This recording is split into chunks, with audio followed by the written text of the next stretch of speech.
Hello बच्चों, चलिए प्रश्न को समझते हैं। आपके सामने प्रश्न है कि अभिक्रियाओं के एक सेट में प्रोपियोनिक अम्ल एक यौगिक डी देता है। तो आपको बताना है डी की संरचना क्या होगी। तो अभिक्रिया क्या है आपके, देखिए प्रोपियोनिक अम्ल पहले रिएक्शन करता है SOCl2 के साथ में, जिससे बी बनता है। फिर उसकी अभिक्रिया कराई जाती है अमोनिया से, जिससे सी बनता है। सी की रिएक्शन कराई जाती है KOH और ब्रोमीन से, जिससे आपको डी बनता है। तो डी क्या होगा, डी की संरचना क्या होगी। ए बी सी और डी विकल्प में से कौन सी संरचना डी की होगी, आपको बताना है। तो दिए गए जो प्रश्न की जो मुख्य अवधारणा ये है कि आपको पता होना चाहिए कि विभिन्न प्रकार की अभिक्रियाएं किस प्रकार से होंगी और जो आपका फाइनल उत्पाद होगा डी वो क्या होगा। तो आपको डी की जानकारी होनी चाहिए, यही प्रश्न की मुख्य अवधारणा है। तो आपको क्या करना है, डी की जानकारी होनी चाहिए। तो आपको दे रखा है प्रोपियोनिक अम्ल, इसका सूत्र होता है CH3CH2COOH। इसकी रिएक्शन कराई जा रही है पहले SOCl2 के साथ में, तो इससे आपको बी मिलता है। तो SOCl2 के साथ में इसकी रिएक्शन कराएंगे तो आपको मिलेगा oil chloride CH3CH2C double bond O Cl।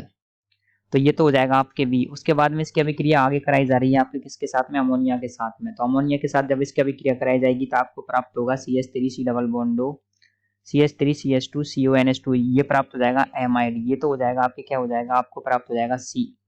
उसके बाद में इसकी रिएक्शन कराई जा रही है आपके किसके साथ में कराई जा रही है, KOH और ब्रोमीन के साथ। जब आप इसको देखेंगे तो आपको एक अभिक्रिया की याद आ जाएगी। उस अभिक्रिया को बोलते हैं आप हाफमान ब्रोमाइड अभिक्रिया। तो यहाँ पर क्या प्राप्त हो जाएगा, ये कम कार्बन वाली अमीन प्राप्त हो जाएगी। ये प्राप्त हो जाएगी आपको CH3CH2NH2 और साथ में आपको क्या क्या प्राप्त हो जाएगा, K2CO3 अलग हो जाएगा साथ में आपके, और KBr K2CO3 आपके अलग हो जाएगा और साथ में 2 KBr अलग हो जाएंगे। साथ में 2 जल के अणु भी प्राप्त हो जाएंगे। तो उनको आप लिख भी सकते हैं, नहीं भी लिखें तो कोई दिक्कत नहीं है, क्योंकि यहाँ पर हम मुख्यतः मेन उत्पादों को ही लिखते हैं।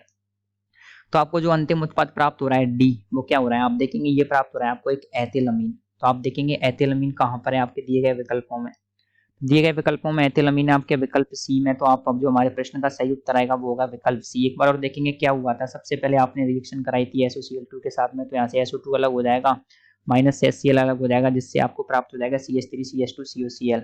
फिर अमोनिया से रिएक्शन कराएंगे तो बाद में आपके क्या हो जाएगा, माइनस HCl अलग हो जाएगा, यहाँ पर मिल जाएगा आपको एमाइड प्राप्त हो जाएगा। तो यहाँ पर आपको प्राप्त हो जाएगा, देखिए यहाँ पर एक एमाइड प्राप्त हो गया। एमाइड के बाद उसकी रिएक्शन कराई KOH और ब्रोमीन के साथ, तो ये हो जाएगी आपके हाफमान ब्रोमाइड अभिक्रिया, जिससे आपको एक कम कार्बन वाली अमीन प्राप्त हो जाएगी। तो हमारे प्रश्न का सही विकल्प आएगा विकल्प सी। तो आशा करते हैं आपको प्रश्न का उत्तर समझ आया होगा। धन्यवाद।